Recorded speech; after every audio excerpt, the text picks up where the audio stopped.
watch Survivor, and when the show ends, you really want to talk about it with like-minded friends. It might be hard to find some, but don't you shed a tear.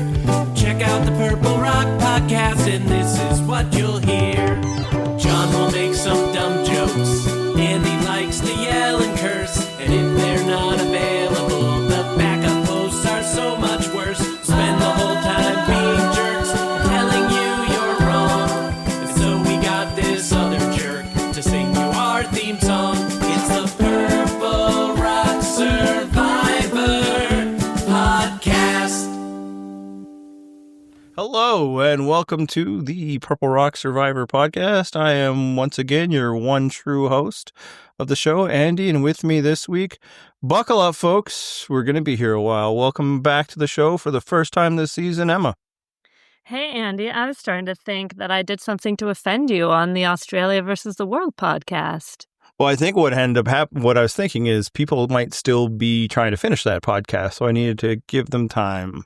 We were covering a whole season of TV. What can you expect? Or maybe I was trying to save you until we had a momentous episode for this season.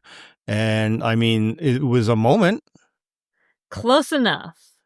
Also, I found out 4 hours ago that John would not be here for this episode, and I appreciate you being available on a moment's notice. In past seasons when John was like this flaky, I think it was because he was checked out of the season. I don't think that was the case because he didn't have time to check in. He just every week seems to have something to do. I'm jealous, really. If we know anything about John, it's that he has a robust social life. Yeah, but it's like I remember. I mean, I sometimes forget when Survivor's starting, but I do remember that during the season of Survivor, I have things to do on Thursday nights. But not everybody can have the Springtrap memory of this guy here, except for me. That's right. That's why we go long. It's not because both of us are narcissists who always need to feel the need to make our points. It's because we actually remember what happened. That does help, honestly. It can be two things, though. All right, so we'll start this one like we always start every episode. It's did we like it? Did you enjoy the experience of the TV show you watched last night? It was fine. I think I liked it less than it seemed like people on the internet did, although I will say I was watching it alone and I haven't done that for a while. So maybe that just like lowered the energy levels or something. Perhaps. It wasn't terrible. It was fine. Yeah, I'll say this episode had the ingredients, had the stuff for a good episode. We had the merge episode. Those are often, good things. And it was a real merge episode, which we'll get into. There was decision making, alliance were drawn, all of that. And still, I think like what I'm getting from you, I found myself as it was going, as different possibilities are being explored and all that. I'd be like, I don't care. I think there were a couple of, problems. A, didn't really care. B, I do think I like the Uli side better. Yes. Therefore, I was not rooting for the quote-unquote exciting move to happen, because I guess otherwise it's a pagonging, right? So in theory, this is what we should want. Also, you know what? This is hubris for us talking about having good memories. I forgot what my other point was. Yeah, well, I'll say I don't even know that I like the Uli tribe more, like in terms of the traditional sense of liking, but I find them more engaging. And I did think of what I was going to say. Feel free. The thing is, too, it never really felt like there was that big of a decision to make. Like, I guess it was like which one. All that.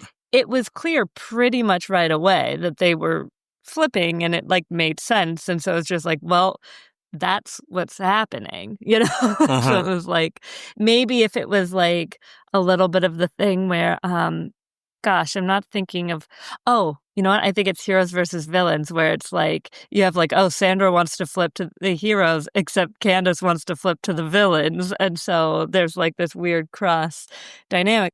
We don't have any Hina who are like, well, I want to work with Uli, or even Alex being like, yeah, I never gelled with them, so I think I'll hop over with Soph now, apparently, and with those people. So it just kind of seemed like, well, I guess they're going to vote on one of them. Yeah. Yeah, no, the episode leads with Jawan and Sage clearly stating that this is their goal. And so, yeah, from there, it's like, oh, which one? And the thing is, like, Sage has become my favorite character on the season. I'll let you get into where you're at for that. Obviously, you know, the nominal other co-host of this podcast was there first. So it's like, and she's still making moves, and a lot of this, like, it's her, you know, Carrie revenge tour against the mean girls of the tribe that she was on before. And that's cool, but it's like, yeah, but the side she's going to be doing this with are like just, you know, There. obviously, like, they're not interesting at all. Like, you know, like people are like, oh, we like MC. She's okay. You know, she's like, she seems like a person that you would get along with in real life. I don't know that she's doing much on the TV show. Steven seems fine. You know, I like him enough. The other people I have no opinion on. Well, that's not true. There's one I kind of dislike. And then also, it's like all with Jawan. I don't like Jawan. You know, it's like for all this to be succeeding, Jawan's like, you know, feeling himself, so it's even like less likable. Like all the things that it's like, I get it. I get why they're kind of turning against him. I do think I kind of like Jawan. I think he's affable, and I felt bad for him that like he seemed so Uli strong. Like this is very much a self-fulfilling prophecy, you know. And that's something where I think the editors maybe could have made the episode more interesting. It's like, okay, Sage is obviously flipping. Jawan, like, he voted for Shannon because Shannon was voting for him. You know, there could have been more of a question mark of, was he really going to flip? And I actually thought he did a pretty good acting job. I'm sure we'll get into that. But like when they're specifically when they're talking about like, hey, are you okay voting Steven? I thought it came across pretty believable of not too much, just being like, yep, totally 100% fine. He's like, yeah, I could. Like, it's tough because he helped me out, you know, but hey, you got to do it, And like, they've already seen him vote out Jason, who he clicked with, you know, and rigged the rock draw. Like, he rigged the rock draw, and he liked that guy, you know? He feels like somebody I should like. Yeah. I mean, he likes superhero movies. Oh, yeah. How rare. An American that likes Marvel movies. Those obscure little things. I very specifically didn't call him a nerd. I said he likes the same movies like you do. I didn't say it was special. Oh, I know. It's just become a thing where people are like, oh, you like Marvel movies? It's like, yeah, we don't need to talk about it. It doesn't mean anything. Yeah, John actually cited that as one of your favorite rants in the comments. Yeah. I do like Steven, though. I think it's funny. I think it's very similar to how you liked Nate, and that it's just like, yeah, Steven's 35. He's pretty normal. He's kind of a dork. Like, yeah, I know a lot of people. Like, that, you know, I mean, he's a dude, so he's a little different from me, but otherwise, like, you know, whereas, like, I liked Rachel in 47 from the beginning because I was like, she's my age. She's a graphic designer, and I'm not, but I work with a lot of them. And it's like, she said her, like, if she had a loved one's visit with a fictional character, it'd be Veronica Mars. I'm like, this is my girl. So Steven is like, he's my age. He doesn't seem to vibe with the woo-woo, like, religious girl. That's cool. like works for me. They don't love the dad jokes. Yeah, but yeah, what you want is just like, I don't know. There's just something about him that just annoys me. I think it's like when things start to go well for him, he's just, I don't know. And we'll see. There'll be plenty of time to explore that, but it's just, yeah, it's like as it's going, I'm like, yeah, go Sage. Then I'm like, I mean, I guess, you know. And it's like, again, it's not like I like the Uli tribe. They come off as arrogant, and you know, it's fine if they get their comeuppance. That's your favorite type of people. Well, when they're more funny, I think is necessary. That's the thing that's missing. Yeah. I just had to get that in there. But yeah, but the main thing that I just kind of like as it was all going, and I agree with you. I never really thought for a second that like Uli's plan would work. I mean, they did have tools that could flip it, but they were completely unaware that they would need to use said tools. Right. But I was just like, yeah, man, I don't care who goes, to the point where, yeah, they voted out Nate, a guy I've spoken, positively of. My wife is even like, oh, sorry, your guy left. I'm like, yeah, I don't care. It's like, Even he seemed pretty like, yeah, it's too bad, Chucks. We had a good run. It probably helps that I'm sure he's wealthy. Yeah. He's just like, well, this was cool. Like, I made the jury sick. Okay. Yeah. But yeah, it's not like he's been a dynamic presence. It's just like I've enjoyed his bit part. Like, oh, that seems like a good dude. But like if he leaves, it's like, it's okay. It wasn't like I was rooting for him to win. I don't think I'm rooting for anybody to win at this point, which is fine. It's early. But yeah, in general, like it was a fine episode. Lots of good type things, but not great enough to engage me with a season that I haven't really engaged with. As mentioned, this is your first time speaking publicly about the season. Where have you been at with it? I think pretty much where everyone else is, that it's just like there. I will say for me, well, I know some people are like, oh, but if you hate someone, at least it's passion. I would still take this over any of the Banu episodes. Mm-hmm. For me. And I know some people were like into that, and that's fine. For me, no, I can't. No, thank you. Whereas this is just like, okay, it's not super exciting or compelling, but it doesn't annoy me. It doesn't like make my blood boil. So it's like, it's a reasonable enough way to spend a Wednesday night and respond to text from my mom during, because that's how I watch Survivor. Yeah, nothing has bothered me about the season. It's never been like, wow, why am I even watching? But there also hasn't been like, yeah, I'm ready to watch type feelings of Heather. It's right. Just and then again, I've said it before, and whatever, fuck it, it's my podcast. I'll keep saying it again. 90 minutes really hurts when it's that, you know? Yeah, I do think that is a problem.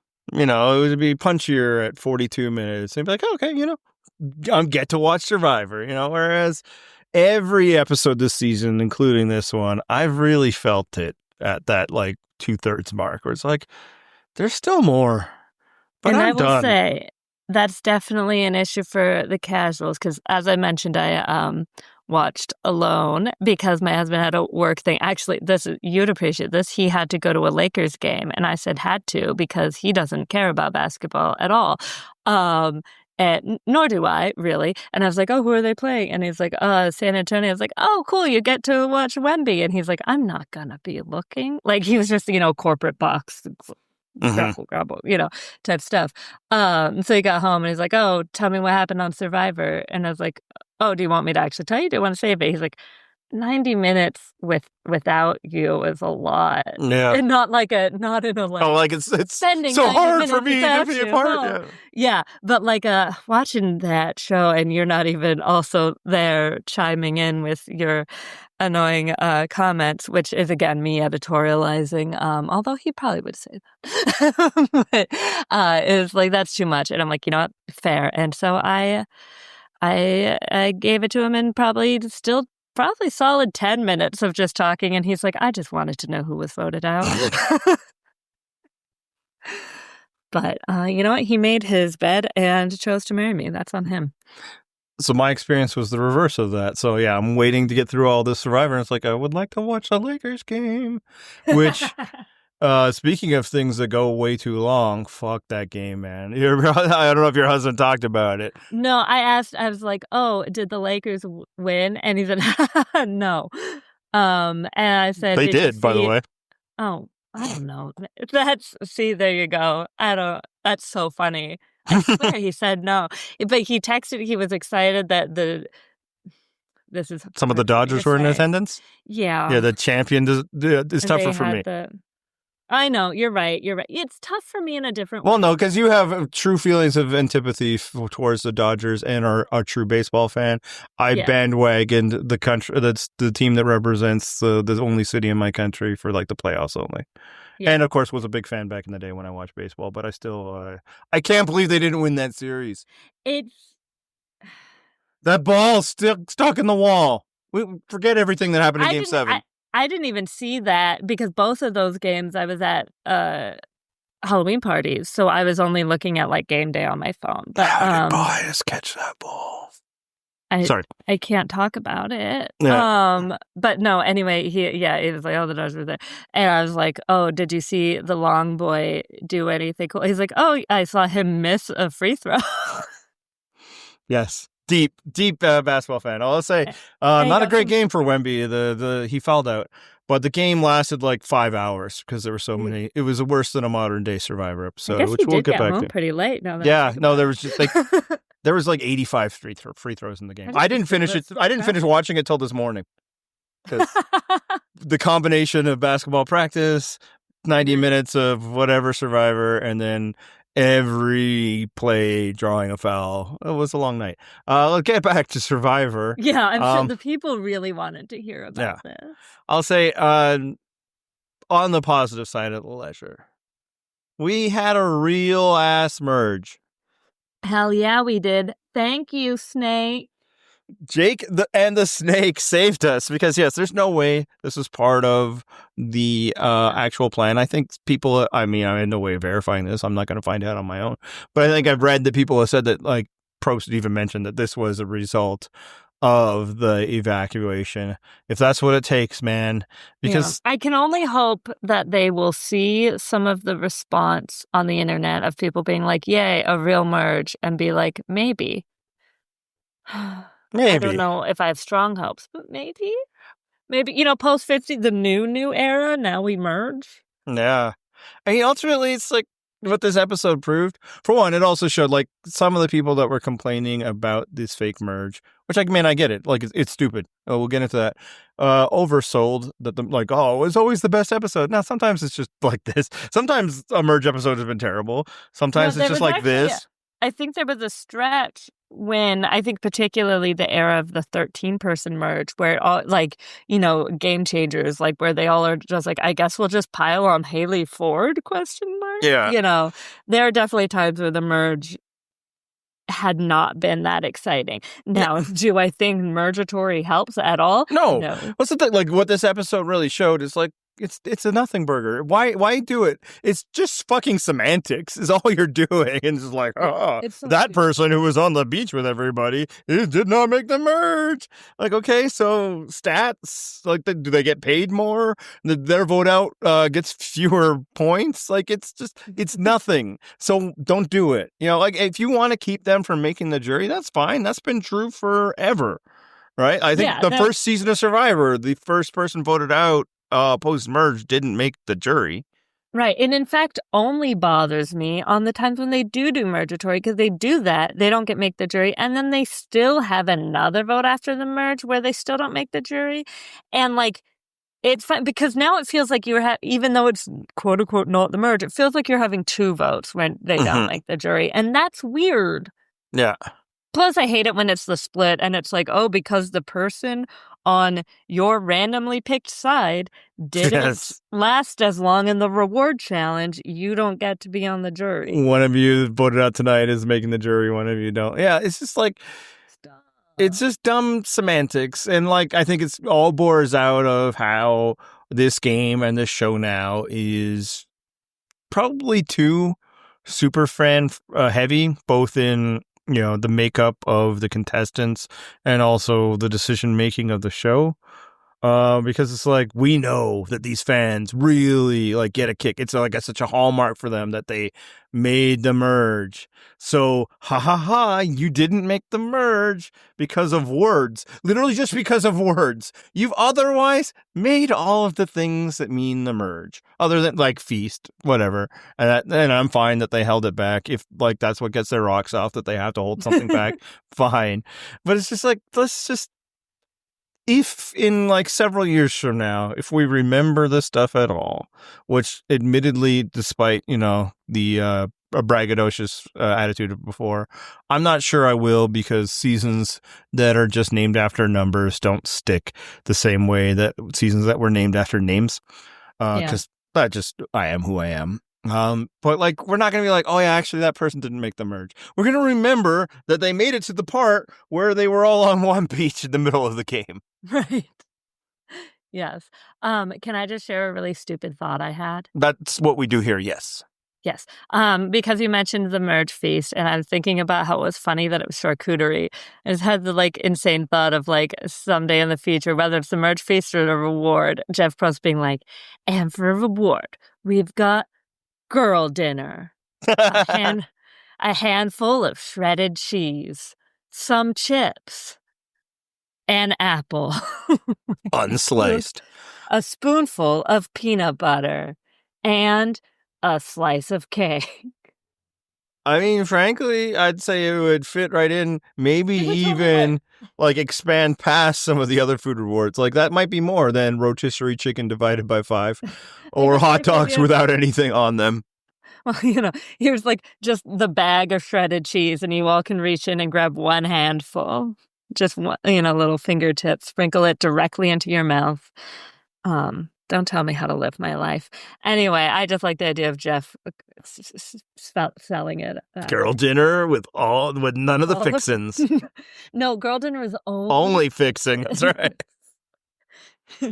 Anyway. Okay, so yeah, I mean, I think people were like excited, and understandably so, that it was a real merge. And yeah, I mean, I'm with you in that, like, I'm glad that we didn't do this dumb bullshit before, but I would also say name itself doesn't necessarily make it better. But what does make it better, frankly, I think what people are rightly complaining about besides semantics is everybody fucking voted. Like, that's pretty cool.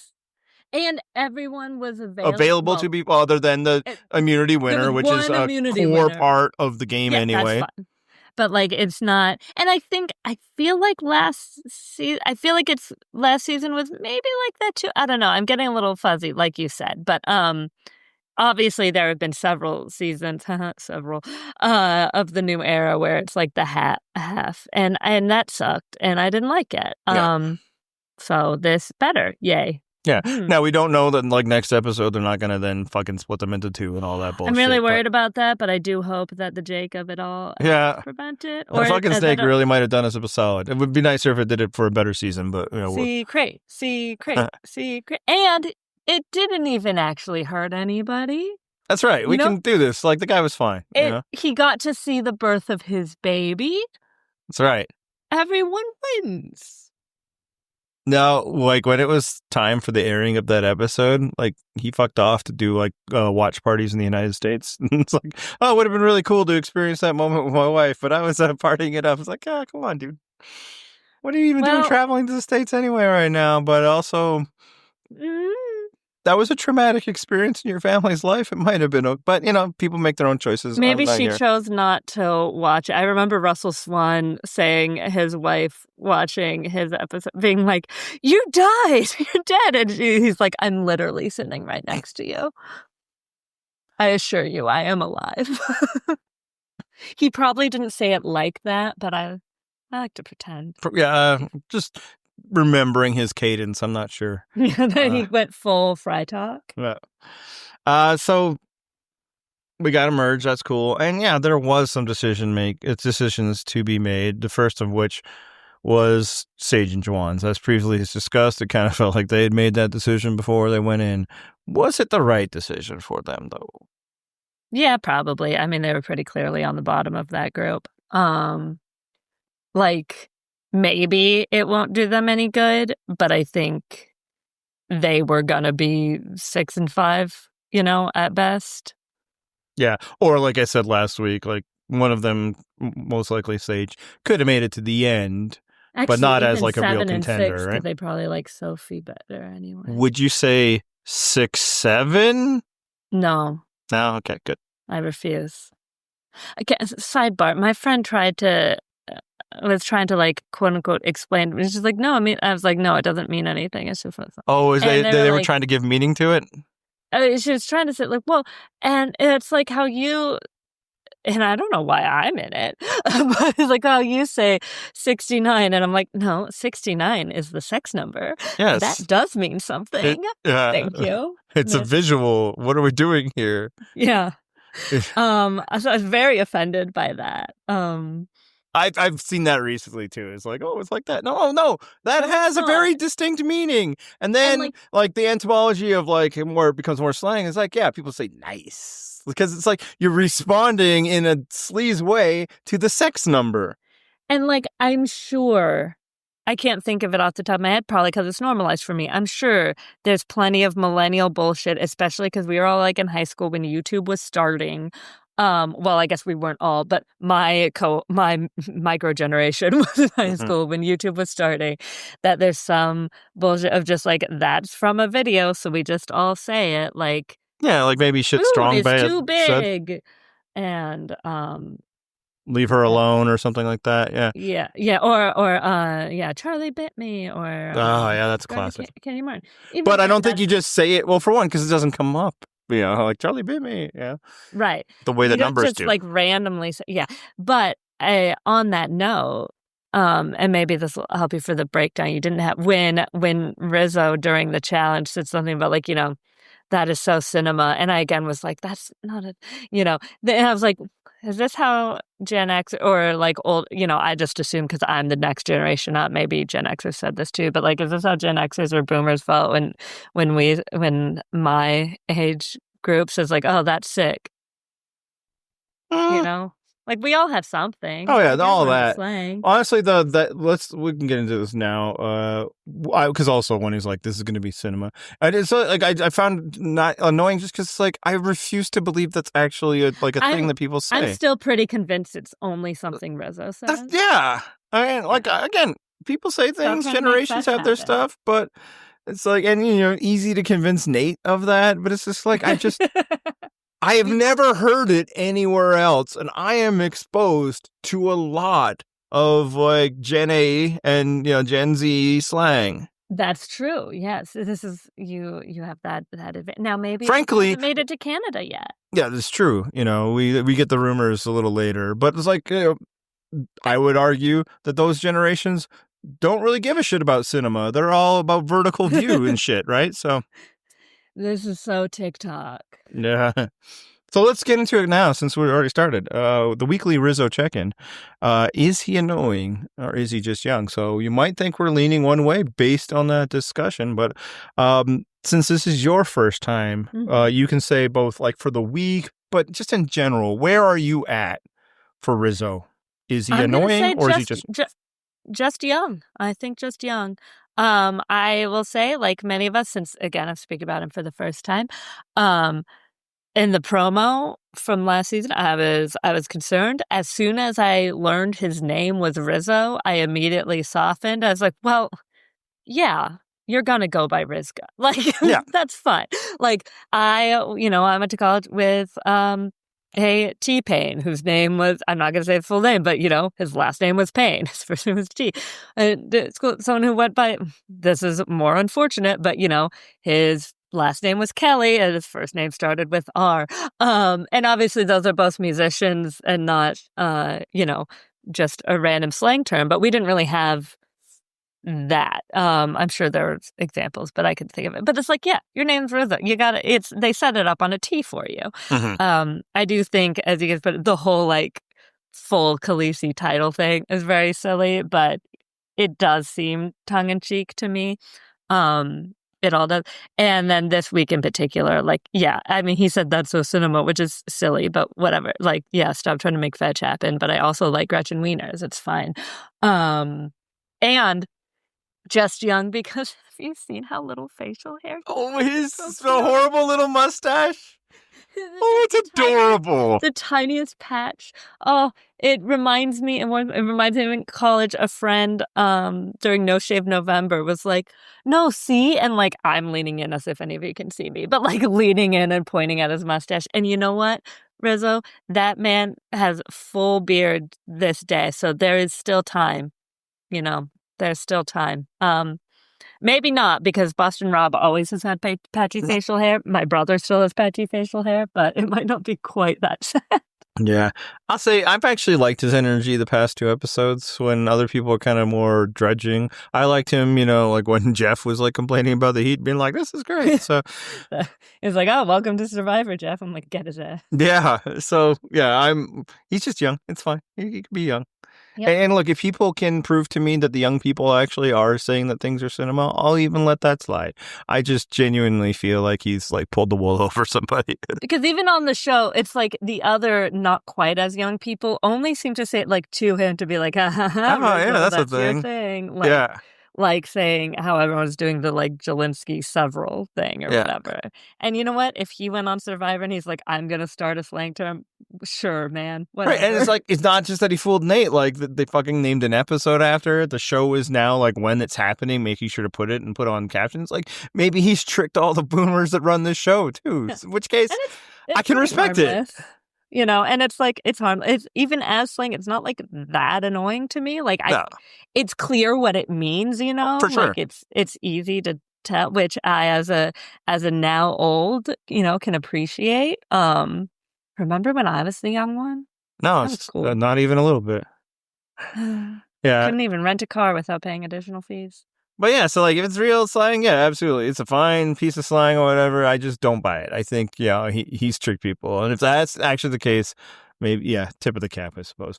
Yeah, as far as Sage and Jawan, like, will it work? Will it help them win? I don't know, man. But you can't argue with a straight face that they had one prior to this. So fuck it, try something else. At the very least, it's got to be satisfying, right? That like the whole time you were sitting there stewing in there thinking that, like before you could really vote for Sage, especially, that like these people just do not care about us. They do not feel that we are worthwhile as even just to like lie to us strategically.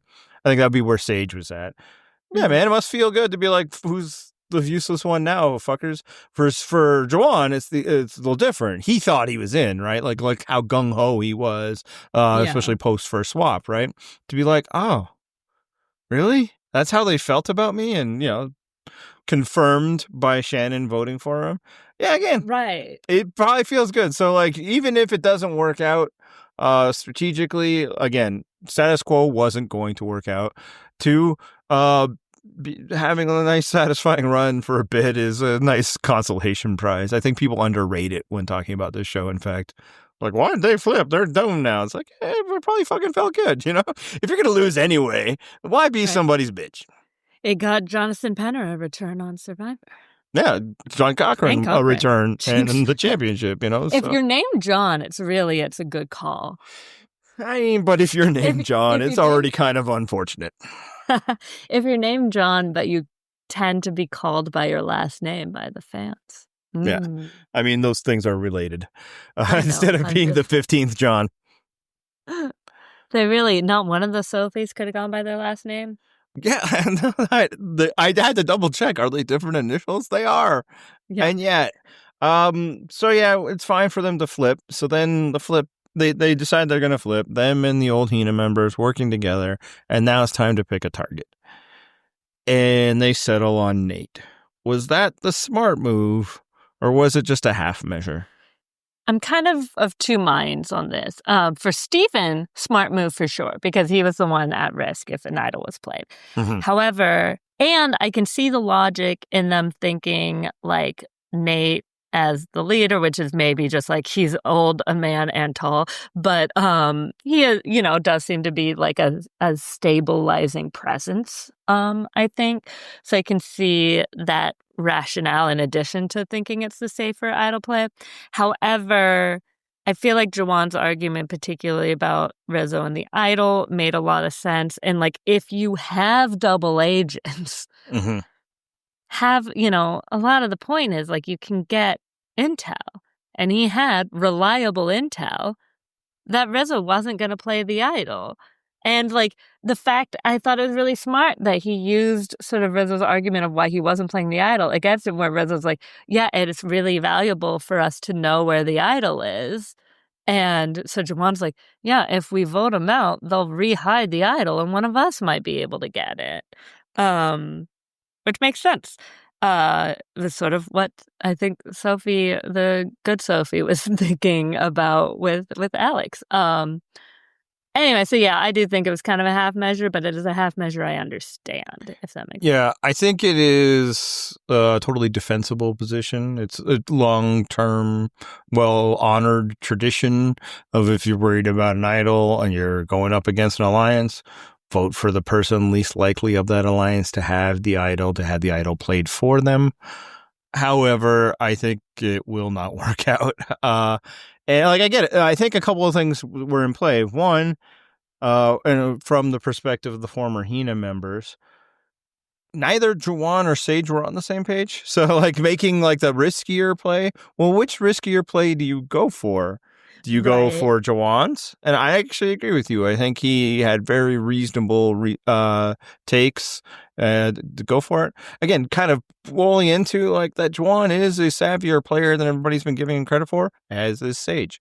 I think Sage was also making good points, though. It's we're going to have to be on this beach with whoever doesn't get voted out after this. Who would be more difficult and dangerous in that scenario? And now, based on the, previews for next week. Yeah, I mean, definitely the previews, not even just the previews. We'll get into things happen this very episode to be maybe again. So I get that. However, I also could see Sage's might have felt a little personal.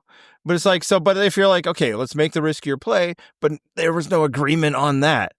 But I think the other thing that was happening and why they went with the safe play is this was the first vote for 3 of them.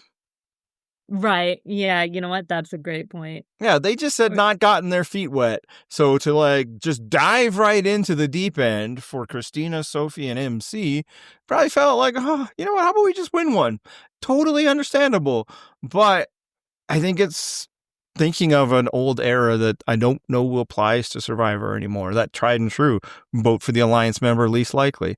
Alliances really don't hold that much. I don't think, you've won this vote, so now it's just going to be picking off the next 3 for the next few weeks. I doubt it's going to go down that way.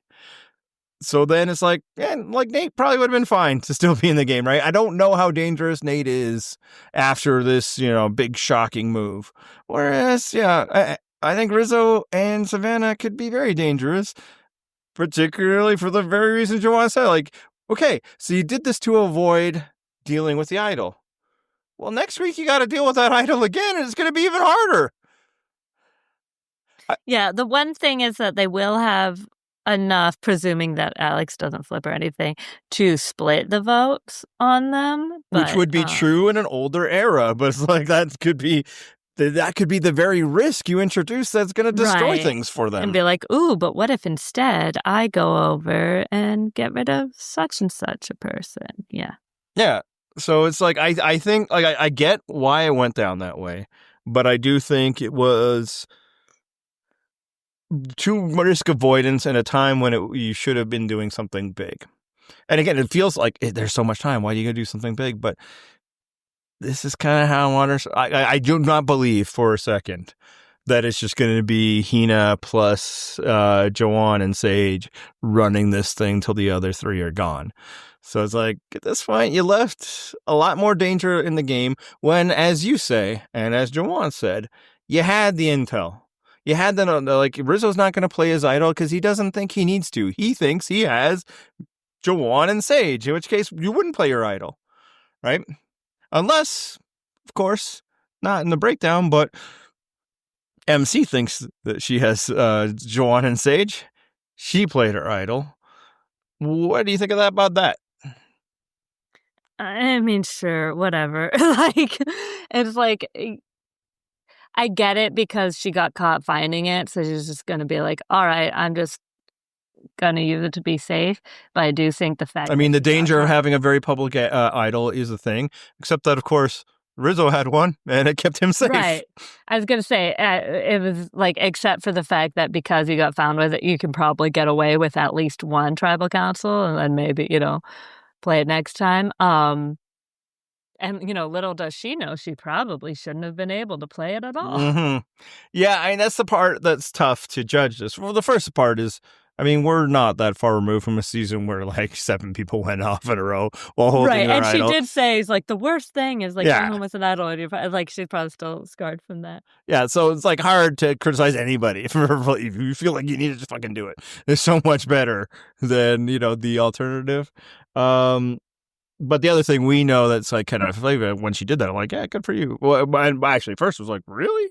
You're letting this happen? Is that like, yeah, the longer she held on to that idol, the less likely she was to play it ever. But she doesn't know that, right? So it's like, that's not factored into her.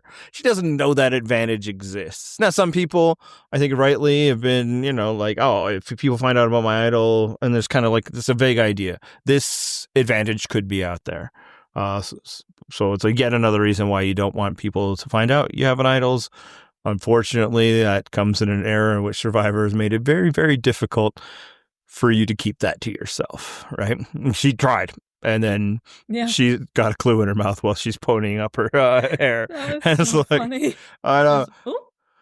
So I was like, yeah, I get why she did it, but maybe stick that one in the bra or something. Yeah. Maybe put your hair up. Or does she have pockets? I don't know, but it's only a piece of paper. You can find a way. Yeah. But yeah, so it's like obviously it was a waste of an idol, but yeah. I mean, let's get into the reason why it's hard to be like, oh, at least you did something with it is that Sophie has the knowledge of power. And I could not believe that she didn't use it. Yeah, I think some of it is like, I think the prevailing theory has always been if someone was able to use knowledge's power and actually take an idol, they would like have to just play the idol right then and there. But I don't think anyone was, I mean, I guess in theory, everyone could decide to switch their votes to her, but that's probably not going to happen. And it's not going to happen in a way that you're not going to notice. Right, exactly. Yeah, if they all start whispering, maybe just play it. And at least you've made MC available to be voted for, Yeah, I mean, it was a really gift-wrapped opportunity where no one knew you had that, and you had found out, which you probably weren't supposed to. And, like, now, I feel like typically after the Beware advantages, re-hidden idols are just regular idols. Mm-hmm. They're much easier to be sneaky about. Look at Rachel.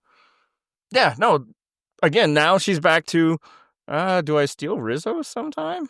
Like, maybe. Like, again, like, if it actually is the opposite. Oh, actually, the scenario that I kind of offhandedly mentioned last week that John wasn't even listening to, and I said it and certainly won't remember. It's like, this ship is sinking. This is a way to, like, for Sophie to show, I can be with you guys. Look, I'll just take his idol, and now let's vote him off. Certainly possible. But it's like, you knew somebody that you weren't aligned with had the thing. Right? Your knowledge of the power isn't really anything unless you can fucking turn it into something. This is your chance. And I bet she's thinking, well, we're not voting for MC this week, which gets into the issue of, look, man, I get trying to keep it secret. It's failed every time because people haven't. This would be the one time it's like, you know what? I think we can vote out MC. Let's do, like, I'm going to play this tonight to take her idol. Would be one thing. Now, obviously, it wouldn't have worked because there wasn't, Jawan actually. Never mind. Her telling everybody would have made it backfire even more. Jawan and Sage would have shared that information. So that's true. That's true. But yeah, it's like you have the chance to turn this slip of paper into an actual idol, and now you don't because that idol is gone. Yep. Yeah. Probably not the right move there. Yeah, and I think you're right. And like a lot of people judging it, it's like, well, traditionally people thought you'd have to do it right away. Well, traditionally, fucking what? It's never happened. It's literally never happened. Nobody has ever successfully stolen anything with it. So we don't have to be like, this is the way it goes. No, just take it. Take it before it's gone. Now, and look, yes, now you have a public idol. It's not the worst thing in the world to have a public idol, okay? You know what's worse than having a public idol? Not having an idol at all. Yep. All right. How about when MC got that idol, though? That was funny. Just like that was something, as I told you that I replayed that whole the episode. My husband, I was like, and so then Savannah's trying to like pretend that she's going to do an alliance, and MC's just staring at her while also trying every single key. And Yeah, it made me laugh. such a weird dynamic that like is Survivor and modern Survivor in particular, and that like, hey, we're all just playing here, and all this is Survivor, we're still kind of being friendly.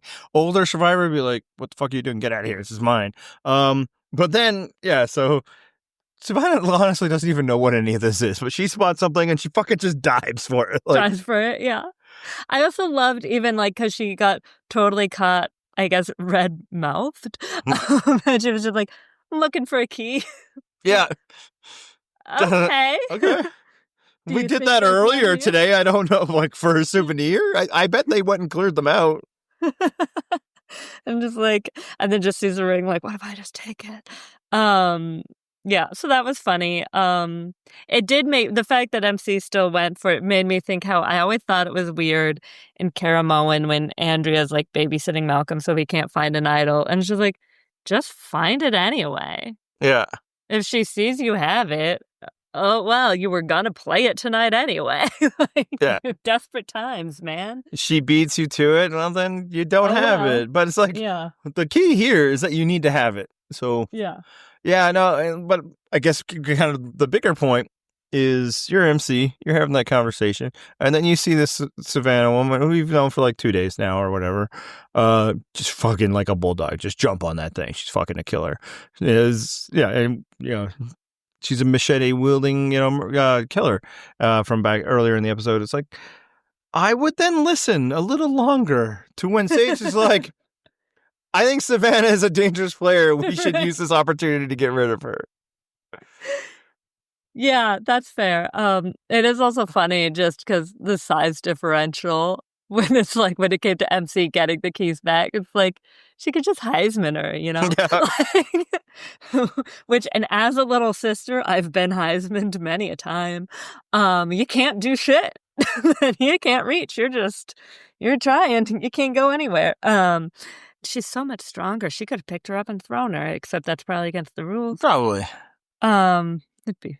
But yeah, that was I found that very entertaining. It did make me wonder, like you can't steal an idol when they're in possession of an idol. And I feel like we wondered this with Alex when Sophie was trying to hide it too. But like if she got the key, like could she have tried to, I mean, obviously it seems like it was chained down, so they would have kept fighting for it like Amanda and Danielle for the in Heroes versus Villains. But like, or is the move just like, sitting on it and then at least she can't find the key, find it and the idol is dead? Like, is she allowed to go for it? Unclear. I would think yes, but I think you probably can't claim the idol without the steps leading up to it. Yeah. Although I don't know. We've never actually seen it happen. Yeah. But I do think that you could sabotage. Yes, for sure. Yeah. So, but yeah, and again, Savannah, all she knows is this woman's looking for a key. I mean, look, she could have put the two together, but it doesn't matter. It's fucking go time as soon as that happens. Yeah. And all respect to Savannah, but if I was a party to that, I would be like, yeah, we should get her out. This is not somebody we want to fuck with after this. Leave in the game with potential access to an idol, So. Right, now she would maybe know what to give. She's played, now she might know not exactly what to look for, but, Yeah, so. To a point. Anyway, jumping earlier, I guess the beginning of the episode.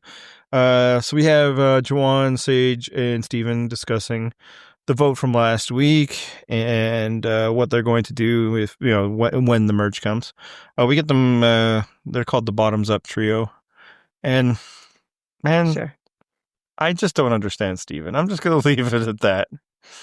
Everything he says and does not seem to jive with other things he said and done. I like him though. And yeah, they're all like, we got to get our story straight. Like, ooh, all right. Let's get some craftiness going, Like, what are they gonna? Maybe they just say Steven played an idol. That would, And then we see it hilariously after them being like, let's just not go. They can come to us. Yeah, what a vibe, right? It's like, do I really need to greet company? Yeah, and like again, and maybe this is part of why I don't like Jawan, because like in his confessional, he's like, "Ah, we just put on this performance, a great performance." Like, I mean, they just told the truth, right? Like slightly exaggerated, I Yeah, guess. well, I Like, mean, well, again, she really spiraled and was so paranoid and blowing up everyone's game. Yeah, and I'll give it to Sage. She lied. And that is Yeah. like, as she was telling about Rizzo's idol. I did like Obviously, that. that was Sage. Again, had tip to Sage. She seems so much savvier than we ever gave her credit for. Well, until last week, we gave her plenty of credit. But yeah, man, this whole deal is like, yeah, no, like she voted for me. Yeah, she did. Yeah, it's like, okay. Yeah. Like, it was a lot of buildup for, yeah, I agree, a little exaggeration. Frankly, I'd argue maybe you didn't need the exaggeration, right? Like that, maybe that's more where like things could break down. Just like, hey, she tried to vote out Jawan. That seemed like she was going to be disloyal to the group, so we had to do something. Steven told us that was what she had also said it to Sage, and Sage wasn't down for that. Oh. Okay, checks out, because again, it was true. But I like that whole hype, like, oh man, we put a amazing performance. It's like, I mean, it's easy when you just say what happened. Yeah, and it's funny because it's like the possibility of if he had saying Steven played an idol or something, is like obviously Sage and Jawan wouldn't know this. I don't think Steven would have shared that information, but he's like the only person who knows MC does have an idol. Yeah. Therefore, he could probably get MC to cover for him. And then again, obviously they wouldn't have like known this, but then down the line, let's assume everything proceeds the same way. When she gets caught, searching for a key, it's like, I knew Steven's idol would be back in play. They're even on the same beach. Like, so I was like, I thought I'd start looking. Mm-hmm. So it would have still been easy to like get away with without it being like, oh, it was a lie, Yeah. That's what I think I would have done, but I also eat and sleep regularly, so who knows? Well, and then, like, more, I was just like, because they're talking about a lie, so what's a lie? And they're like, oh, actually, no, the truth is fine. Yeah. Why'd you vote her out? Well, because the alternative was me. What do you want from me? I didn't. She flipped first. I thought we were voting on Steven. So yeah, that largely covers the decisions and the events of the episode. But another thing that happened briefly is we were confronted with the terrible news that there are two women named Sophie on the season. They were now in the same sphere. And yeah, I do like how, Jeff, puts a lantern on it. Oh, and it's like, you could just not cast two people with the same name. Like, it's not even like a super common name. They do it all the time. And this is the first season where it's like, what are we going to do? They've had them, they had both Kellys on the same tribe in Nicaragua. Mm-hmm. And real quick, do you feel like Blue Sophie was down for the Soph nickname? It didn't super seem like it, no. No, because at first she was like, we could just go Yellow, Blue Sophie. And then, like, Yellow, Sophie's like, no, this is what I'll do. She's Soph, I'm Sophie. What? And I was like, and then Sophie. Meanwhile, I'm sitting there like, what is wrong with initials? Yeah. Like an elementary school classic. Well, get the most common thing in Survivor, unless one of them recognizing I have a really common name, so I'm going to go by my last name, which they might have thought even before they knew there was another person with their name on the season, right? And yeah, right. and so for those that don't know, it is different.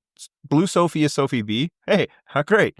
And then the other Sophie is Sophie S. Like it that's generally that was. So what I was thinking is, like, unless everybody signs off on the Soph plan, what happens if when they're voting out of Sophie and, like, say they want to vote out Blue Sophie, right?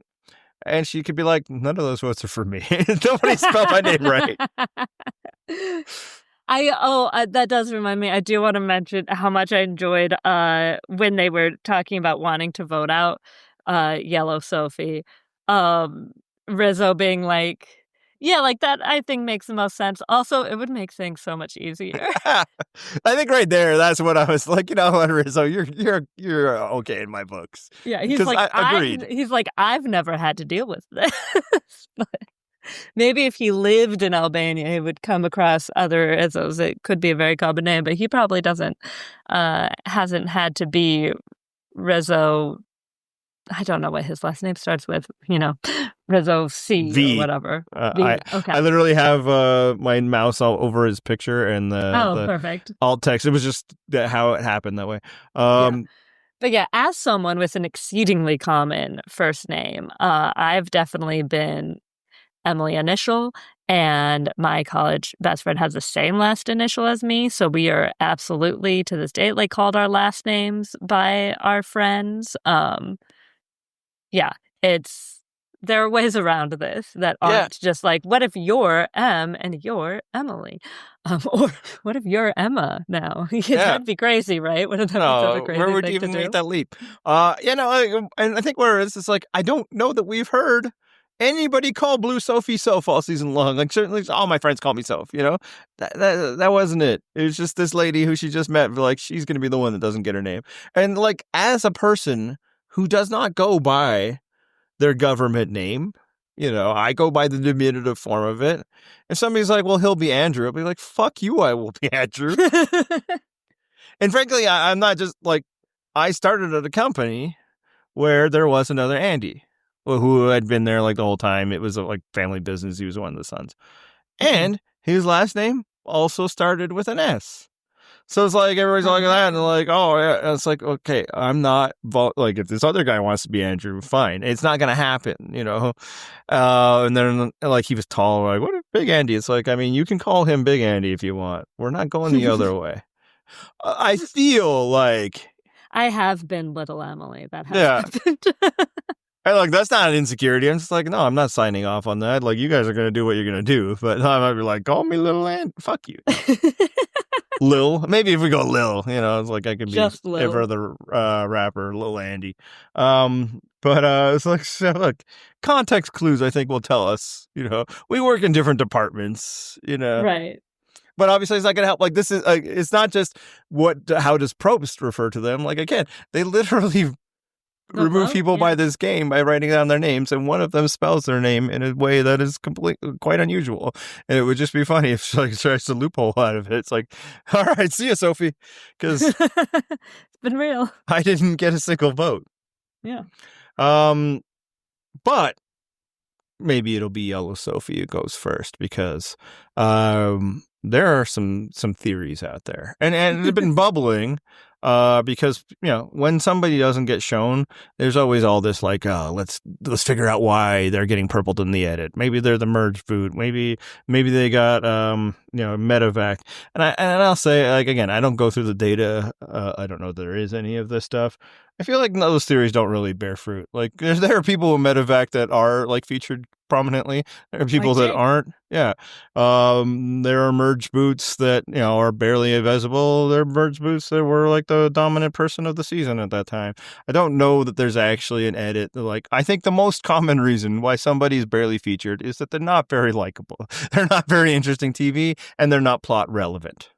Yeah. Which I think is the most likely explanation for what's been happening with other Especially, Sophie. let's consider, like, this was her first time going to tribal. Like, she has not been plot relevant at all. And even like just getting into this discussion, and then she was like, she'll be Soph. Like, I this is all part of the very little vibe we've gotten from this human. Right. It's like, oh, fruit sucks. Yeah. I was like, I just think she's kind of unpleasant. Like, not really unpleasant, but just kind of like, yeah, you keep kind of ruining the mood, dude. And like a lot of, like, a popular one is like, this is the show punishing her for like shitting on the reward. I don't buy that, because if the show was really put off by it, you know what they would do? Not show her shitting on the reward. Like, that would have been an easy cut. Yeah. Don't need that at all. Yeah. But there are more interesting conspiracy theories, including on our website. This was our featured comment because we enjoyed it so much. Bear with me. I'm going to read the comment in full for the many, many listeners who don't actually go to our website or visit, which I know nobody even believes me. I think that's the majority of our listeners, just numbers based. The podcast gets a lot more downloads than the website gets hits. All right. So this is from a longtime commenter, Stick to the Plan. Okay. Conspiracy theory time. This is about why Yellow Sophie has been mostly invisible and why she is still in the game.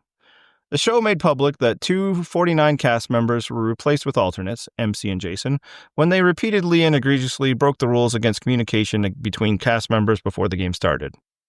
What if there was a third rule breaker? They couldn't replace the third rule breaker, whose violations were presumably less egregious than those two booted contestants, because they only have two alternates. But what they could do is give them the kind of edit they used to give to quitters.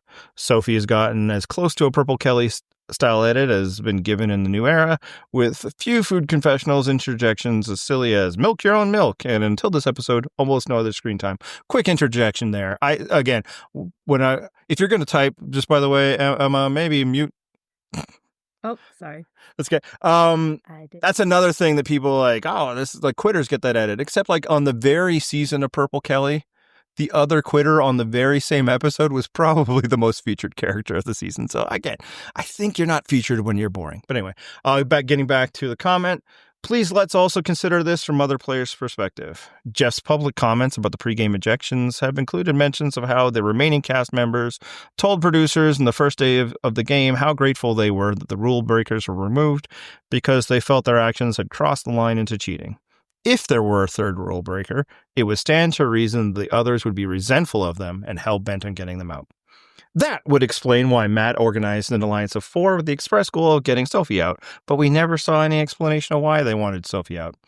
It would also explain why MC blabbed to Sophie, because as one of the alternates who got on after the rule breaking, she might be less resentful about the situation. This would also explain why Christina threw Sophie's name out as a decoy boot when they didn't have to. That would also explain why OG Uli wanted Sophie out of the merge, despite many of them never having met her. It could be that Sophie is only in the game because the cast has never had a chance to vote her out. If she loses immunity next week and gets booted despite not being anywhere near the threat of Rizo, Savannah, or Blue Sophie, among others, I'm just saying that maybe it means she was a secret third breaker.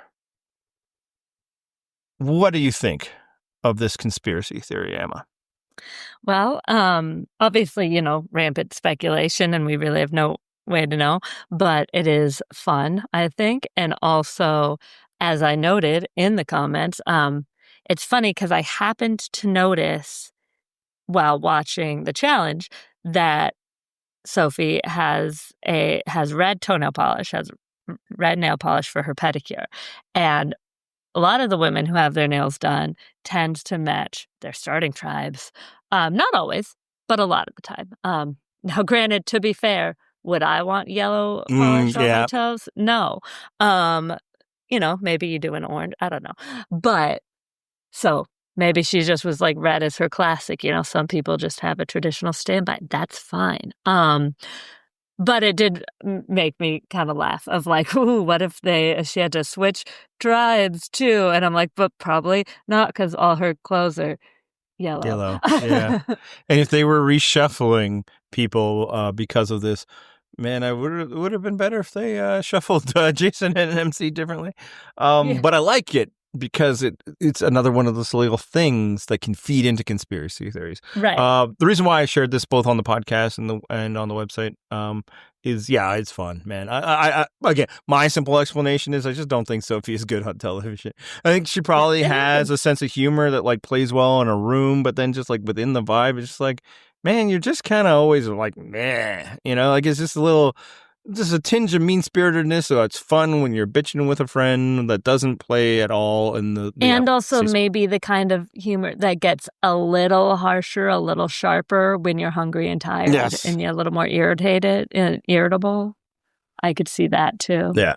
But I love this. I love this whole conspiracy. That's why I had to read the whole thing. Like, bravo, stick to the plan. This is fantastic stuff. It has like a touch of plausibility. Like, it's like, I can see how you're working here, And that's the one thing to like a great conspiracy theory. The other thing that's great about it as a conspiracy theory is like it's completely harmless, like most conspiracy theories, even like ones that are like, seem like, silly, lead to, just whole destructions of societies and such. Not this. Doesn't mean anything. There's really no value. But well done. And discuss some comments. Okay. Maybe it's true though. Sure. Any other thoughts on the conspiracy theory, or other Sophie in general? She has very striking blue eyes. Not as striking as Kelly in 45, but I noticed that now that we've seen her face more. That's kind of That's it. She fair. hasn't really given me much. Yep. Okay, so that's kind of it on the episode, but of course we have to make a list, and that's another thing. Like, as this season also hasn't been giving me a lot to root for or engagement, they really haven't been giving anything a lot for the lists. You could say No don't do the one has list. mentioned their favorite musical artist. It's No. crazy. People are like, well, why you keep doing it? It's honestly, sometimes this is the most exciting conversation, especially in a season like this. So it's making a stretch. And I'll say the one contribution that John made here, was that he came up with the top 3 list. Now, as he was coming up with the top 3 list, did he oh, but I won't be on this week? No, he did not. And then he even said oh yeah, I was actually thinking about when we were discussing, maybe I should mention it, but then I forgot. Totally plausible. So this week we are going to talk about top 3 uncles. And the reason why is we've had Jawan, maybe this is why I don't like him, by the way, multiple call Jeff Probst Uncle Jeff, and now we're getting Christina calling him Uncle Jay. And before we get into our list, what's your take on that? I don't care for it, although I do think Christina started. I think Star really started it last season. I feel like I remember hearing that. No. Yeah. No, I don't like it. And I think I don't care for it is the right take. It's I don't know, it probably shouldn't rise to the level of hate, but it's starting to feel nails on the chalkboard stuff. But it's no, that ain't it. And it's it's not like it personally offends me. Right. It doesn't particularly affect me, but I'm not haha, that's funny. It's just okay. Yeah, it's not oh, you got to show respect for The Office, but it's also I don't know, he's also kind of older than, I don't know. And this is coming from a website. I did see Jeff Pittman, I believe, theorize that the reason they haven't cast the super young lately is to avoid the risk of anyone calling him Grandpa Jeff. There you go. Yeah, and nobody's even gone cool way and calling him Unc, which I approve. You shouldn't. He's not. But yeah, I don't care for it. But yet, this is where we're at. We're gonna go through top 3 uncles. I am going to start with an honorable mention. I don't know if you have one or not. I do. Okay. I don't know if honorable is the right word, but I'll get into it. I also have a dishonorable mention that maybe I'll get into. So for honorable mention, I'm going to go with my brother-in-law, who I think is a listener of the show, yet I also have heard that he doesn't listen to the top 3. So yeah, you missed out, buddy, if that's true. But yeah, he's been very helpful over the years with our kids, and actually gets into where my thinking was for this whole list. It's obviously, to be an uncle, you just need to have a sibling that had children. But I feel uncles... And be a man. Right, correct. Or identify as such. Right. Well, that's being one. Yeah, fair. But I feel ones that are also parents... Yeah, that count. You're not going to make a list if you're a father and an uncle. I feel for this list, you're just an uncle. Is where I'm at, and that's where it is with Uncle Billy. So that's where my honorable mention is at. Oh shoot, that just helped me add another one to my list. All right, what's your honorable mention? Okay, so I won't say actually honorable mention. Because it's not, but I just had to share that when I saw that was the list, for some reason, the first thing that popped into my diseased brain was Uncle Cracker, and I just thought I needed to admit that. That's all. Yeah, honestly, I actually came up with a lot that would be bottom 3 uncles.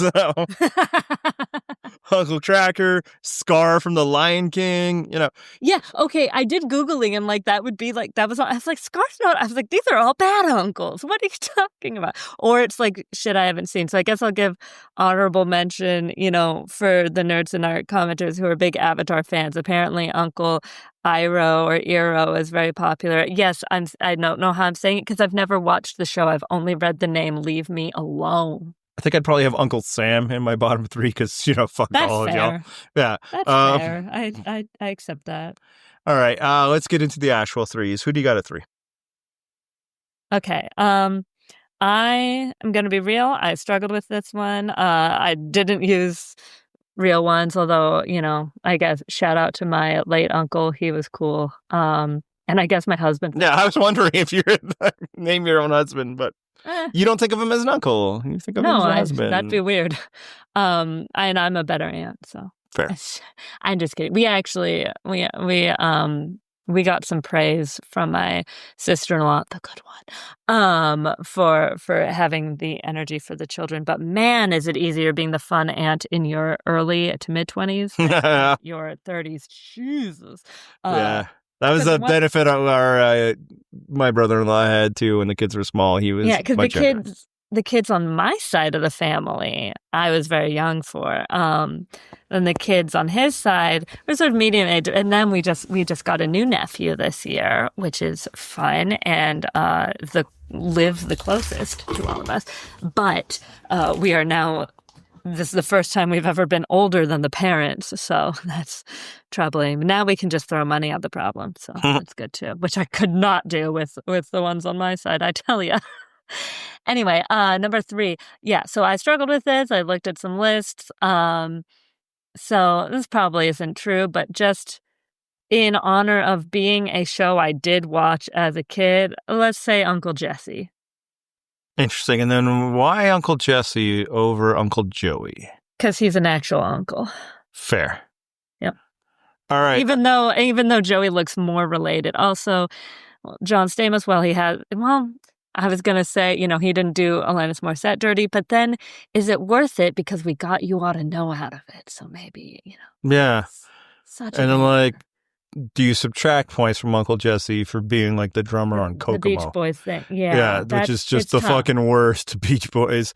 It's tough. I don't really feel strongly about this pick. I'll be real. You know what?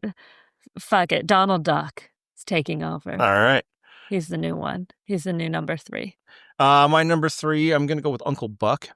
A movie that I have not watched in a long time, but I loved it. Yeah, well, so that can't be on your list, right?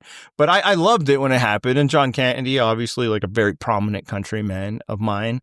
Honestly, when I was kind of thinking this, was like I should watch that again. Like it's been I think I was a child when I last saw it. So it was on TV. Wait, or was that Planes, Trains, on? I believe it was on TV at a bar I was at for my friend's birthday just under a year ago. That does not count as watching a movie. No. And I have never seen it. But when I was Googling, it was definitely on a lot of lists. And I'll say easily the highest ranking uncle in a Macaulay Culkin movie. Because fuck Uncle Frank. They had him. I was like, Uncle Frank's a son of a bitch. The worst. He's a shit. I mean, probably not as bad as Scar. For sure. But and maybe lower Uncle Worsley or whatever. I don't know enough about Harry Potter. That one. I was so close. I knew it was wrong. On list too, but he's both bad and also we don't talk about that anymore. No. Hey, speaking of we don't talk about, that guy's an uncle, right? Bruno. Anyway. Oh, sorry. Wow. Okay. Yeah, that's fair. Yeah. You know what? He is. Yeah, he is. I think so. Yeah, he's got to be. Someone's uncle, probably. All right. What was your number 2? Oh, yes. I didn't think of this until you mentioned your children's Uncle Billy. Would I call this a good uncle? Probably. This man a good uncle? Probably not. But boy, did he make me laugh throughout the years. So Uncle Baby Billy. Oh, my God. Oh, you win. Oh, that should be number 1, actually. Damn. He's a terrible uncle. But Uncle Baby Billy is on the short list of greatest TV characters of all time. Yeah, I kept my number 1 spot for a good uncle, although it does not fit with your qualifications, but we'll get to that. But you know what? Yeah. Neither is my number 2, who might be your number 1. Yeah, Uh, probably. I had a feeling. Well, I guess neither does Uncle Baby Billy in some ways. He That's did true. father He somebody. But again, I wasn't worried about that anyway, No. so it's fine. Yeah, Uncle Baby Billy, ridiculous, delightful, A+. I did see someone dressed as him for Halloween, and I was like, nice. That guy fucking rules. Yeah. Uncle Baby Billy, but the guy who dressed as him. All right. Yeah. So my number 2 is Uncle Phil. Yep, that's my number 1. Yeah, I figured once you said it, it's like, oh yeah, he actually is a father of 3. Yeah, That's the whole idea. But the thing is, he's Uncle Phil. You know, he's not Phil, father of Carlton and the other 2. Vanessa and Tatiana Ali. My family did always, I guess, Tatiana Ali was on Sesame Street or maybe Barney when my brother was little. So she was like a named person in our house. Ashley. Actually, that's correct. Yeah. Yeah. Anyway, so that's always in my brain. But yeah, when you think of them, you think of him, you know, obviously like hugging Will after Will's like, I don't know. Yeah, that's iconic. Like hustling the guys at the pool table, we all had the same things. throwing out jazz. So it's like, yeah, no, like, yeah, it's funny because like Will is there because of Aunt Viv. Aunt Viv is a sister. She's the one who agreed to it. And I barely remember a relationship with those 2. And yeah. I don't think I actually realized that. Yeah, like Phil didn't want them there, but he was like, well, I think I knew that, but I don't think I realized that's who the, I haven't this was a heavily like in syndication type of viewing. Whereas, I watched it as it went. I lost Andy, but just in case it's still recording, and who knows, we know we're lazy editors. So I'll just keep talking just in case. So anyway, I guess my spoiler, Uncle Phil was my number 1. To quote J. Cole, rest in peace, Uncle Phil, for real. Yeah, I mean, we already named some of his big moments. Comforting Will was when his dad left again. So why don't he want me? He hustled the pool sharks. That was a lot of fun. And thank God Andy is back. Yeah, I accidentally yanked the cord on my microphone. But luckily you missed nothing. I was actually not talking when it happened. So my number 1 is Uncle Scrooge. Okay, and I thought about that. But I was like, is he a good uncle? I honestly couldn't remember. DuckTales is awesome. DuckTales is awesome. And have you, I'm guessing not because you don't have children. I don't. You have not watched the modern remake of it? No, I hear it's good. It's so good. It's hilarious. Obviously, you have all the great comedians as voices. Right, Danny Pudi's on it, right? Because famously, Larry, I'm on DuckTales. Yeah, and the guy from Parks and Rec. You're the worst. Oh, Tom Haverford. Why no, not Tom Haverford. No. Jean Ralphio. Wow. Yeah. Okay. Right. Ben Schwartzman. Thank you. Yeah, he's one. Sonic. Yes. Anyway, so I love DuckTales as a kid. I love modern DuckTales. He's the worst. That's why. Yes, it's true. Yes, I get that guy wrong. Yeah, so that's why Uncle Scrooge. I actually feel passionately because I love DuckTales so much that Uncle Scrooge is number 1. Even though when I was thinking about it, it's like, yeah, Donald probably actually is the better uncle. But we don't get a lot of Donald looking after his nephews. And again, usually it's opposition. They're driving him, harebrained and stuff. It's a more classic uncle. You don't, right? Which I mean is every Donald Duck story, right? Every Donald Duck story is getting him to just crash out, right? It's the whole idea. Whereas, life is like a hurricane, and sometimes you need Uncle Scrooge. So. Such a good song. And he is rich. Yes. So, and I will say, obviously, I've not watched the reboot DuckTales. Although now that many of my friends have started having children, I guess I can recommend that in addition to Bluey. Well, I was actually going to bring it full circle in that you are an aunt, your husband is an uncle. If you're stuck with nieces or nephews, that's a show you could put on with them. Oh, yes. Good to know. Yes. Nobody ever stays at our place because we live in an apartment and all of the children live in houses, but that is good to know. Maybe someday we'll babysit the little one who only lives a couple hours away.